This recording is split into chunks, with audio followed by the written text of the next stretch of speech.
세상에 공짜 점심은 없습니다. 발품, 송품 팔아서 공부하십시오.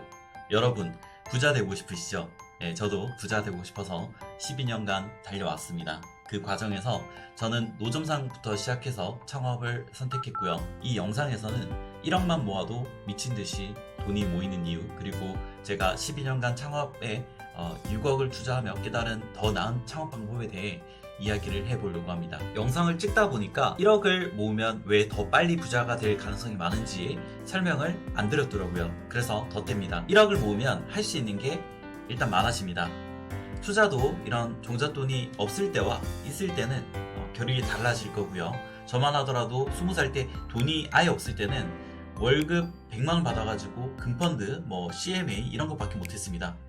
아무리 해도 돈이 안 모이더라고요. 마이너스 10% 나오고 조그만 돈에서 얼마나 가슴이 철렁철렁 내려앉던지 기억이 나네요. 근데 이게 돈이 모이다 보니까 할 수 있는 투자도 많아지고, 부동산 투자만 하더라도 1억 넣고 그게 시세가 1억 7천 되고 막 그러더라고요.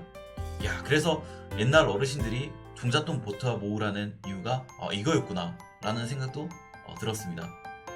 그리고 창업도 다릅니다.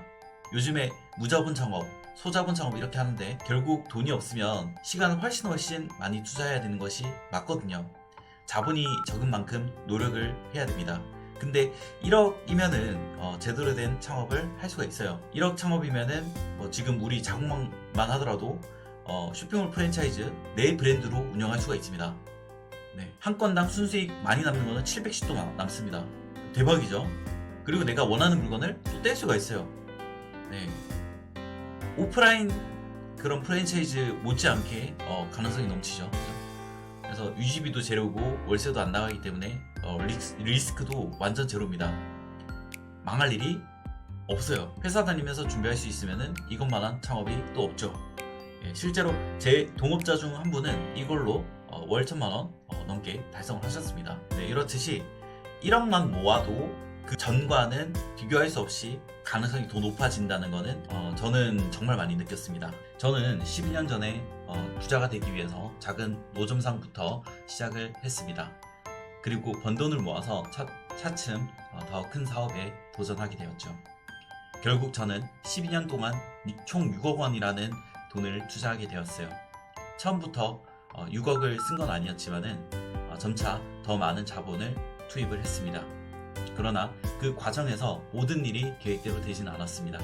큰 돈을 썼지만 실패도 있었고 많은 시간과 자본을 허비하게 되었죠. 제가 사람들을 너무 믿었거든요. 사업을 잘 맡아주기를 바래서 시간을 쓰고 돈을 썼습니다. 사실 동업자들에게 상당히 많은 돈이 들어갔어요. 저는 많은 돈을 썼지만 그래도 동업자들은 대부분 돈을 많이 벌었습니다. 근데 그 와중에 정말 키운 보람이 있었던 동업자는 딱 몇 분 안 떠오르네요. 자국방 홈피 후기 게시판에 아직 남아 계신 동업자가 감사한 분들이고요. 사실 나머지는 모르겠습니다. 많은 돈을 날렸고 많은 시간을 썼습니다. 좀 여담인데 스트레스도 좀 많이 받았고요. 12년이면 지금 제 나이 앞자리가 이제 바뀌었네요. 하지만 이 경험들을 통해서 제가 깨달은 것은 창업에서 성공하려면 무조건 많은 돈을 쏟아붓는 것이 답이 아니라는 것이었습니다. 오히려 적은 돈으로도 더 나은 방법으로 창업할 수 있다는 것을 배웠죠. 그래서 그걸 좀 알려드리자면, 첫 번째, 작은 자본으로 시작하시라는 겁니다. 저는 처음 노점상에서 시작해서 차츰 사업을 확장했지만 6억을 투자한 후에야 깨달은 점이 있었습니다. 1억만 있어도 충분히 창업을 시작할 수 있다는 사실이죠. 작은 자본으로 시작하면 리스크 관리가 훨씬 수월합니다. 실패하더라도 다시 일어설 여지가 더 크죠. 왜 근데 1억만으로 충분할까요? 요즘에는 기술과 온라인 플랫폼 덕분에 낮은 자본으로도 사업을 운영할 수가 있습니다. 예를 들어서 온라인 쇼핑몰을 운영하거나 작은 오프라인 매장을 창업할 수도 있습니다. 또한 정부 창업 지원 프로그램이나 소상공인 대출을 활용하면 초기 자본을 효율적으로 관리할 수 있습니다. 그리고 두 번째요, 자본 관리를 철저히 하시라는 겁니다.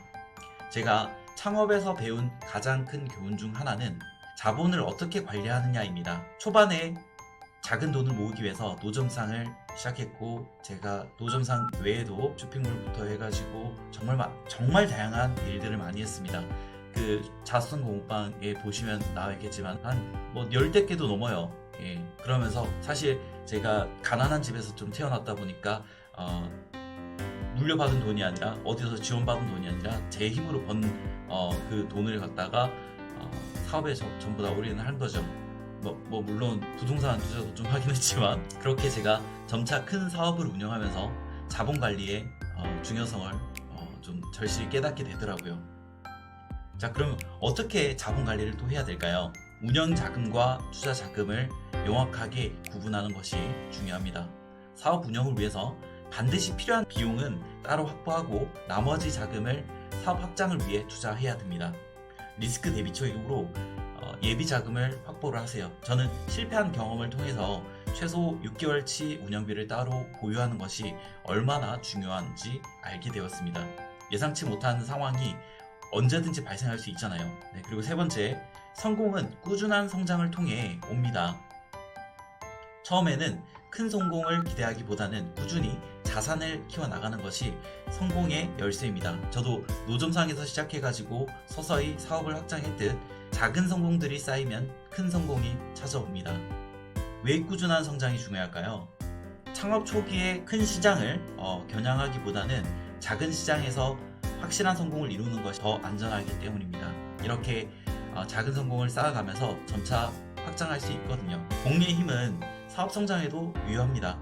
수익을 꾸준히 재투자를 하면은 시간이 지날수록 자산이 기하급수적으로 성장을 합니다. 자, 네 번째로, 지속적으로 배우고 적응을 하십시오. 저는 노점상에서 시작해서 12년간 사업을 운영하면서 계속해서 배우고 또 이렇게 적용하는 자세를 유지를 했습니다. 창업은 한 번의 아이디어나 자본만으로 끝나는 것이 아닙니다. 절대. 시장의 변화에 맞춰서 성장할 수 있는 이런 능력이 성공의 중요한 요소라고 할 수 있어요. 어떻게 그러면은 지속적으로 또 배울 수가 있을까요? 시장의 흐름을 읽고 새로운 이런 기술과 트렌드를 꾸준하게 공부하시는 게 좀 좋습니다. 창업 환경은 매우 빠르게 변하고 있기 때문에 항상 최신 정보를 습득하는 것이 중요합니다. 멘토나 창업가 모임에 참여하는 게 좋은데, 사실 저도 20대 초반에 또래보다 조금 많이 벌고 있었다 보니까 제가 사업자 모임을 운영을 직접 하게 되었어요. 근데 그러다 보니까 저도 사실 지금 앞서 설명드린 그런 효과를 보려고 사업자 모임을 만들었는데, 진짜 이도저도 아닌 장놈들이 죄송합니다. 우리 길을 걷다 보면은 뭐 사람도 보지만은 개도 보고 뭐 경우에 따라서는 뱀도 보고 막 그러잖아요. 직장만 다닐 때는 모르겠지만은 사업을 할 때는 정말 다양한 경우가 있습니다. 예, 왜 그런 말 있잖아요. 장사꾼 똥은 개도 안 먹는다고 하잖아요. 예, 정말 맞는 말이거든요. 그래서 그냥 어줍잖은 그런 모임보다는 아예 그냥 자수성 공부방 홈페이지 오시면 카톡방 있습니다. 예, 거기서 이런 경험을 좀 듣고 배우시는 게 좋다고 저는 좀 보여집니다. 그래서 이렇게 혼자 모든 것을 해결하려고 하지 마시고 다양한 시각을 좀 받아들이는 것이 성장에 좀 도움이 된다는 점 좀 말씀을 드리고 싶습니다. 저처럼 작은 노점상에서 시작해서 결국 6억 원을 쓰고 배운 교훈은 1억 원만 있어도 충분히 창업할 수 있고 성공할 수 있다는 거를 좀 말씀드리고 싶어요. 중요한 거는 자본을 효율적으로 관리하고 꾸준히 배우고 적응해 나가는 것이겠죠. 그래서 여러분도 1억 원이라는 금액으로 창업을 할 수 있다는 거 좀 말씀을 드리고, 영상이 좀 도움이 되셨다면 좋아요와 구독, 알림 설정까지 눌러주시면 감사하겠습니다. 그리고 중요한 거는 이 리스크 관리예요. 리스크 관리. 그리고 꾸준히 성장해 나가는 길을 좀 찾는 게 중요하다는 거 말씀드리고 오늘 마치도록 하겠습니다. 감사합니다.